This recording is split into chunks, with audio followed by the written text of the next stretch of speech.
Hey nerds, Jair here. Welcome to the channel. Today it's time for our Teen Wolf Season 3A recap. A lot of people, before we even got into this, when we were doing the Season 2 recap, was saying for Season 3, can you please do 3A and 3B rather than just doing Season 3 altogether, because they're two separate seasons.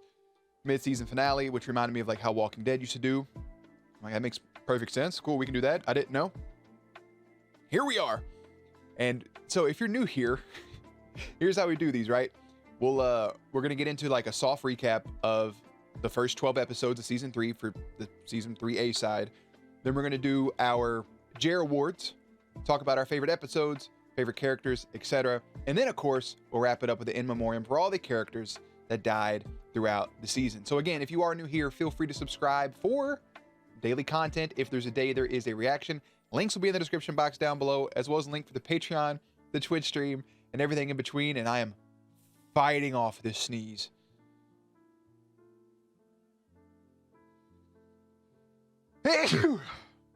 I'm back. All right, so a sneeze hurt, so we're just gonna get into it. And before we do, let me just say, we start Season 3A with a girl and Isaac escaping twin alphas. Isaac later at the hospital encounters a female alpha. There's also the girl that was with Isaac kind of dies, and as she's getting strolled away, she's like, you gotta find the alpha. Mama McCall, who knows all this stuff now, she's like, what does Derek Hale have to do with anything? She was like, no, not Derek. McCall. Scott McCall. And then it shows Scott with some red eyes, being man Bob. Anyways, while Scott is fighting another taller alpha who looks like Johnny Sins, aka Ennis, we learn that this alpha pack has a leader known as the Deucalion. Let me just tell you on these notes, I do not spell this name right a single effing time. I don't even know what I have typed right here. I just know it means Deucalion, aka a blind guy that Scott helped earlier in the episode. Deers, dogs, birds, lions, tigers, and bears, everything attacks, and everyone can sense things are brewing. The alpha pack is here, right? Chris has stepped away from hunting. Lydia is trying to get over Jackson, who appears to no longer be on the show, which I think was confirmed by a lot of you guys. He kind of walked to go to Arrow, I think. I may have that wrong. Either way, Styles is Styles. And Scott looks to help Derek find Erica and Boyd because they're missing. Also, Scott got a tattoo, which I appreciate you guys let me know that this is something the actual actor got and they just worked it into the story, which I think is pretty sick. Good for them. Isaac takes an ice bath to try to see where Boyd and Erica are. Come to find out, Erica is dead. And they're in a bank vault. Derek and Scott walk into a trap because Boyd has been locked in there for 3 full moons, not ever seeing the moonlight. So he's like dumb strong at this point. Also, in there's Cora. This is Derek's little sister we thought was dead. Nice little bit of random exposition to come in, bring a new character into the fold. They end up being saved by Allison, and Derek makes Scott tell her about her mother and what she tried to do to him, which, even though it's explained, we really don't ever see. I don't know, the way that conversation panned out didn't really make, I don't know, it could have been better. Allison learning that she tried to kill Scott for kissing her daughter. She wants to hunt. She wants to hunt. Scott turns to Chris to find Boyd and Cora without killing them. So they trap them in the school where they beat the shit out of Derek until the sun comes up and they tuck her out. We also learn that 3 missing people have the same wounds on their corpses. Scuba Steve, Heather, and Emily, all virgins. All being sacrificed. But for what? But to who? More sacrifices continuing. This time military connections, as pointed out by Deaton, as 2 more were taken, including Mr. Harris. Apparently, the thing is known as Duroc, the jabroni beaten, the pie eaten, the trailblazing, the eyebrow raising. Derek, confronted by the Deucalion, tells him to kill his own people and become more powerful and join his alpha pack. Episode 5 is a bus ride with flashbacks, basically. They think Derek is dead after a battle with him and Ennis jumping off a ledge. There's a moment where Scott's eyes turn red. That was super sick, by the way. He tried to push the barrier. Or no, that wasn't in. That's when he shoulder checked Ennis. Eyes turn red. Allison helping the gang out during the battle. It was shown that Ennis was still alive, so they forced Deaton to help, but Deucalion was like, nah, son, kills him anyways, gaining even more power.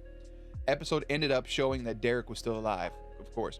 Episode 6, Halfway Point, was one giant horror scene with a haunted hotel and visions triggered by Wolfsbane planted within Finstock's whistles.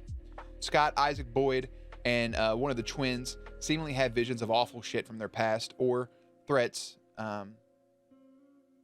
they think about. There we go. I don't know what I type it or whatever.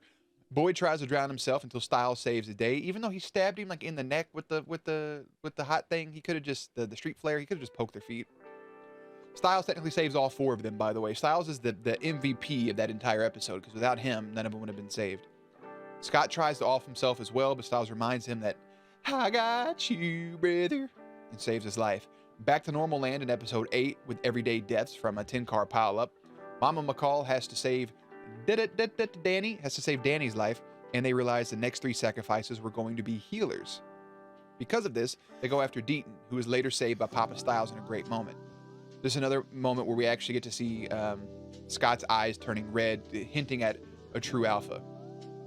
Derek, on the other hand, gets into a fight with Shoeless Callie, who forces Boyd onto his claws. Essentially, Derek kills Boyd unintentionally, unwillingly. During all this, Deaton tells Scott that his eyes are red, meaning he's becoming a rare alpha, a true alpha. Nothing is mentioned about this in the next episode, as it's flashbacks of storytelling about Derek Mercy killing a girl that he loved, and how the Deucalion lost his vision to who? Gerard. Oddly enough, nothing about Boyd. We did learn, however, that blue eyes means that you've killed an innocent person. Now, I've seen back and forth going about killing a person versus killing an innocent person. It seems innocence is kind of the precedence. I don't really. I feel like that's the thing. I'm not for sure though. I'm sure you guys will correct it. Episode 9 is full of twists and turns, the biggest of which is the reveal that The Rock is Jennifer, being this creature doing the sacrifices. Derek's new love interest is an effing murderer. How about that? I had to make sure my thing was still recording. Before we learn this, Styles tries his best to tell his dad the truth about the wolves and such, and he doesn't believe until he tries to stopping Jennifer from killing Lydia, who we learn is a banshee, and Scott comes to try to save the day in wolf form. As he learns the truth, The Rock leaves with Papa Stilinski. The boys tell Derek about her, and her true form is revealed.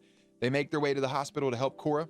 In the process, Mama McCall is taken by The Rock, and she kind of like has moments where she seems like she wants to do good, but also do bad, but also do good, going back and forth while telling her exposition, right? No one knows where this is at, by the way. Oh, wait. Scott forced to make a tough decision to join Deucalion and get his mom and Styles and dad back, as they're tied to the Nemeton tree. No one knows where this is at, and those that do can't remember. So Chris gives himself up to The Rock. Deaton comes up with a plan to submerge Scott, Styles, and Allison in ice to maybe pseudo-sacrifices for their parents. He can bring them back, but it's going to be something that's going to change them forever, as they have to live with this darkness. Derek sacrifices his alpha powers to cure/save Cora, who had ingested mistletoe and got hit over the head with a fucking bench press. Right before they all go under, Styles tells Scott that his dad is in town. They awake in an all-white building where they all see a stump of the Nemeton. Allison and Isaac get trapped with the parents.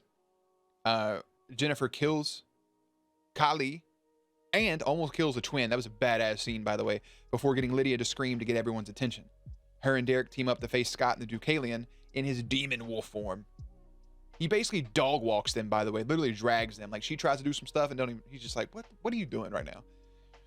He drags them until the lunar eclipse, in which Derek gives Derek a fighting chance after Scott refused to kill Jennifer. She forms a black salt circle around herself. Scott, take 2, pushes through the barrier, his red eyes in tow. Finally, the true alpha. He tells Jennifer, you need to make this stop. Or if you don't, I'm going to kill you. And Deucalion was like, motherfucker, I don't care about the color of my eyes. And just went after her. Styles helps save his parents as the storm stops. Derek and Scott leave a warning for Dookie Boy about why they're letting him live. Even with your vision, you'll never see us coming. Derek seems to go on his own path with Cora. Isaac and Allison are kind of being all cutesy at school. The twins with Danny, one with Danny, the other with Lydia. Scott is with Styles, as the end of season 2 was as well. The last shot of the mid-season finale is Peter killing Jennifer, proclaiming to have always been the alpha. So that's the end of season 3A. That's how it plays out. I think it's a phenomenal season. I think it was done really well. That would have been exciting to watch live, right? To know it's going to be a big break and like that's how it ends before the season 3 comes back. I think my favorite show that ever split up a season was Breaking Bad, splitting up its finale, like its final season. Spoilers for Breaking Bad. Skip ahead for maybe a minute or so, starting now. Basically, Hank sitting on the toilet at the end of season 5A, and he's going through the book, and all is well with the family, and he's reading through while he's taking a little poopski. He sees it. WW. Walter White. Heisenberg. Harsh She Blows. And then you start off season 5B with that beautiful scene of Walt and Hank in the garage. And Hank closes the fucking garage door behind him and swings on him. It leads to Walt delivering the line. It says, if you don't know who I am, then maybe your best bet is to tread lightly. He said, if you don't know who you're looking at right now, oh, Breaking Bad's my shit. Anyways, let's get into the Jair Awards, starting with favorite episode, your nominees. Episode 3, Fireflies. 4, Unleashed. 6, Motel California. Episode 9, The Girl Who Knew Too Much. And your winner for my favorite episode, it's close. It's a tie. Second place is Motel California. Episode 12, Lunar Eclipse. The 3A finale is actually my favorite episode of this entire thing. I love when things wrap up. I think everything was just perfect right there. Next up is favorite scene. We have a few of these, so strap in. Season 3, Episode 3, Chris teaming up with Scott, Derek, and Isaac. Episode 4, Scott roaring Isaac out of his wolf form, much like we saw Derek do the season prior. Danny offering Styles some dick in Episode 4. Scott's red eyes after shoulder checking Ennis in Episode 5. In Episode 6, Styles telling Scott that he was his best friend and his brother. Episode 9, Styles trying to explain to his dad about werewolves. Jennifer's North Story in Mistletoe in Episode 10. The rest of these coming from Episode 12. Allison using the smoke grenade on the FBI. Deucalion roaring Scott into his wolf form. Jennifer snapping the twins' neck. Scott pushing through the Jennifer's barrier. Demon Wolf blocking attacks. And my favorite scene from Season 3A, Styles telling Scott he was his best friend and brother. I mean, come the fuck on. That scene almost did the fucking as a chef's kiss. Beautiful. Beautiful. The most heartbreaking scene of 3A from from Episode 4, Isaac getting kicked out by Derek, which that was my front runner up until later things. But I mean, that shit hurt me.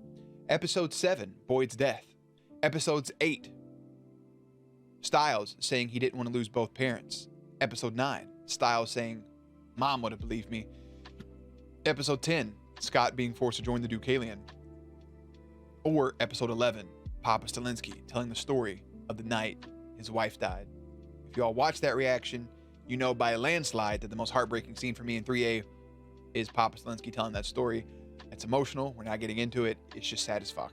Funniest scene, there were a bunch of laughs, but after one thing happened, I stopped putting them down. There's only one thing I care about. You ready? Derek's 3-inch punch. Season 3, Episode 2 was great. Coach saying congratulations to Styles over the XL condom in Episode 2. But the best moment, I stopped typing these out after Episode 4 because the funniest scene in 3A was Danny offering Styles some dick. He was like, I'll sleep with you. I'll fuck you right now. You know what? Come to my house later. I like to cuddle after. It's so good. So good. Favorite kiss? There's not a lot of them. There's not a lot in this show.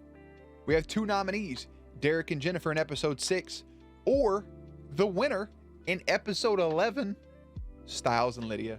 I wish it would have been under different circumstances, and I wish it would have played out a little differently, but nonetheless, Styles and Lydia's first kiss is something to cherish. Something to effing cherish. Favorite quote? Episode 4, the I'm the Demon Wolf speech by the Deucalion was pretty nice. Episode 12, having your eyesight won't matter because you'll never see us coming. Episode 12 for the next 2 as well. We protect those who cannot protect themselves. Talking about the new code that the Argents are wanting to implement. Or, in Episode 12 as well, like my mother used to say, I'm a predator, but I don't have to be a killer. And your winner for my favorite quote. There was a lot of good quotes. A lot of them I didn't actually get a chance to put down because it happens like 10 minutes in the episode, and the episode's 40 minutes. By the end of it, I don't remember, and I don't remember the timestamp, so those happen. But my favorite one I did get to put down is the threat that they gave to Deucalion. Having your eyesight won't matter because you'll never see us coming. Love to see it. Favorite character of season 3A? I mean, we have a lot of nominees. I have put down 5. There's a lot more, I feel like, but Deucalion, just loved his scenes. Chris making an appearance. Isaac, Scott, Styles. Scott has become, after season 1, like season 1, he's the main character, but he's not that lovable, I guess. I don't know, like you kind of rooting for the kid, but at the same time, you're like, eh. But I mean, the actor steps up in season 2, in this part of season 3, where it's every scene he's in, I enjoy seeing him because he feels now like the main character. He kind of had a mini origin story, of course, in season 1, and by season 3A, he's phenomenal. But my favorite character, of course, is Styles. I mean, Styles had more depth to him this season, and he just had more depth. He was more emotional. He doubted himself and his ability and his wit, and I think it's cool to see. So far through 3A, my favorite character is Styles. Least favorite character is the evil twin. I think it's Aiden. I think that's his name. I'll just go ahead and put that out there. I do have a category here for most underrated character, which I thought about giving to Isaac because he steps up a bunch throughout the season. I think Isaac is deserving, but I still think the theme so far for the most underrated character, the while being appreciated but not being appreciated because they don't know until now what she was, would be Lydia. So I think Lydia is my most underrated character because she has a lot of potential and her arc is developing quite nicely, and she deserves an award. So a couple things here and wrapping this up. So far, favorite seasons, I would say what I've watched here finale wise and season wise is this stuff, is 3A. I think 3A has been great, and I'm looking forward to seeing what 3B is. Let's wrap this up with our in memoriam for Teen Wolf season 3A. That broom that was broke. Erica. Scuba Steve, a virgin. Heather, virgin. Emily, virgin. Kyle from the ROTC. Professor Harris, also having military ties. Ennis / Johnny Sins and Alpha. Those 2 doctors. Boyd. I'm sorry. Put some respect. I didn't know Erica's last name. Vernon Boyd. Gerard's men in the flashback, as well as Deucalion's men. The arrow to the throat boy. Paige. Officer Tara Graham, a philosopher. History teacher, philosopher. Kali and Alpha. And Jennifer Blake, the Durak. With that in mind, rest in peace to all those people. So, what I'll let you guys know is that's for 3A. We're going to do the same thing for 3B for those 12 episodes.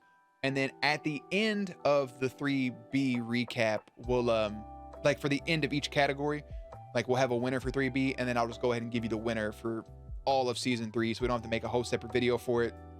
We'll just do it that way, and I'll mention at the beginning of that video as well. So I've been recording here for a minute. I am going to go ahead and wrap out. I'm going to go ahead and I'm going to go ahead and bounce. Links and everything in the description box will be down below if you guys want to check out any of this on Patreon. I know having the bear logo is annoying. I get it, but we have to do it for copyright.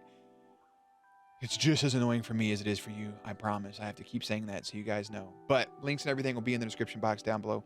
Playlist will be up on screen. And as always, stay cute, stay hydrated, and I will catch you on the next one.